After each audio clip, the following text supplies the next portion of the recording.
Welcome po sa aming YouTube channel. We are the Reyes family.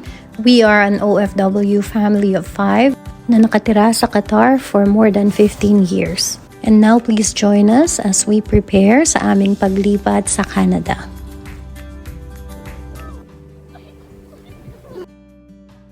Hello Katkan fam! Welcome po again sa aming YouTube channel.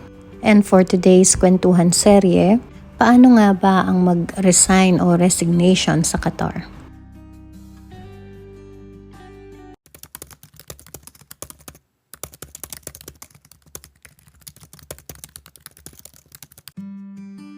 Paglabas pa lamang po ng aming mga visa papuntang Canada, pinlano na po namin agad na mag-asawa kung kailan kami magfa-file ng resignation. Hindi po kasi pwede na basta-basta ka na lamang aalis. I think kahit saan naman po ay ganito. Pero dahil matagal na rin po kami dito sa Qatar, ay may idea na rin kami kung ano ang gagawin. At sabi nga po ni Mr. Google,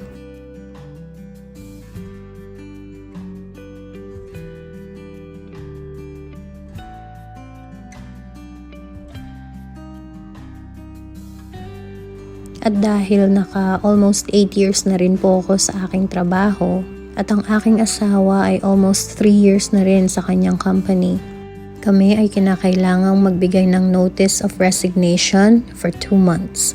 Ito ay para matulungan din ang company na maghanap ng iyong kapalit at makapag-handover ng maayos sa kung sino man ang papalit sa iyo. At maganda rin po na magpaalam tayo ng maayos sa ating mga naging boss at mga katrabaho. For sure, life must and will go on. Pero sabi nga nila, don't burn bridges. So paano nga ba kami nagpaalam at pinaalam sa kanila ang aming pag-alis? Medyo nakakakalba po and somehow intimidating ang pakikipag-usap sa mga amo. Pero out of courtesy, ang pinag-usapan namin ng asawa ko, bago kami mag-send ng email, ay kausapin muna namin ng personal ang aming mga line managers. Again po, palagi kong advice ay pray muna before doing anything. Pray for wisdom and guidance na masabi mo ang mga right words at hindi ka marattle sa iyong pagsasalita. Sa akin ay naging madali lamang dahil Filipino din ang aking line manager. Naging masaya siya para sa akin at somehow naging curious din siya kung paano ang aming application. Ibang-iba naman ang experience ng asawa ko. Kwento niya ay nakailang ihi daw siya sa sobrang kaba. Yun kasi ay lokal ang kanyang amo. Iba din kasi ang personality ng asawa ko. Lagi niyang iniintindi ang lahat ng tao. Iniisip niya kung sinong mag-handle ng trabaho niya. Iniisip niya paano na sila. But praise God po talaga. Kasi during that time, during their conversation, ay nasabi niya ng maayos na kami ay magre-relocate na. Tinanong siya kung saan at nung sinabi na sa Canada ay kinongratulate daw siya at sinabihan na be happy. You're making the right decision for your family, especially for your children. O diba ang bait ni boss? Mapapasana all ka na lang talaga. Sabi pa niya, try mo bumalik dito. Haba ng hair, diba? Kaya ayun, pagtapos namin silang kausapin, to make it all formal ay nag-send na po kami ng aming mga resignation letters. So officially today, until June 30, ang aming mga last days of work. Nakakalungkot na nakaka-excite.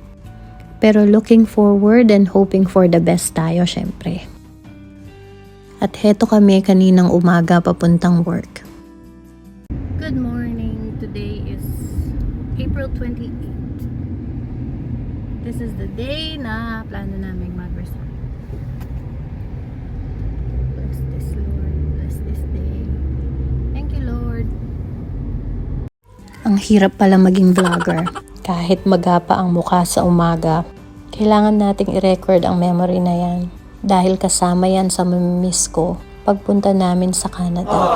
In our last 2 months, dinadrop ako ng aking asawa sa metro station dahil on the way naman ito pagpasok niya sa work. Dati po ay 2 ang aming sasakyan, pero binenta na po namin ng isa para kami ay makatipid. para makasave at makapag-prepare sa aming pagpunta sa Canada. Siyempre, praktikalan na to guys. For sure, kung plano nyo din mag-Canada, maraming ways para makatipid. Kasama na dyan ang paggamit ng metro o public transport na 2 reals lang ang bayad. At in fairness, malinis. At isa pa, fresh pa ang mga tao. Kasi maaga pa. Ibang usapan na syempre pag uwian na. Mas fresh body scent na ang naamoy natin. Yun bang on the way ka pa lamang pauwi naamoy mo na ang niluluto ng nanay mo. Joke time lang po natin yun ha.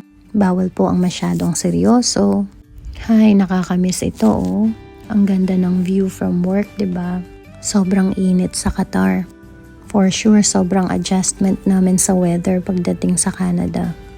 Alam niyo po ba na takot ako sa lamig? Kasi parang lahat ng buto-buto ko ay nananakit na. Sign of aging, sabi nga nila. Pero tiisin na natin ito. Wala na pong urungan dahil nakapag-resign na. Kaya natin to guys. So ayun lamang po.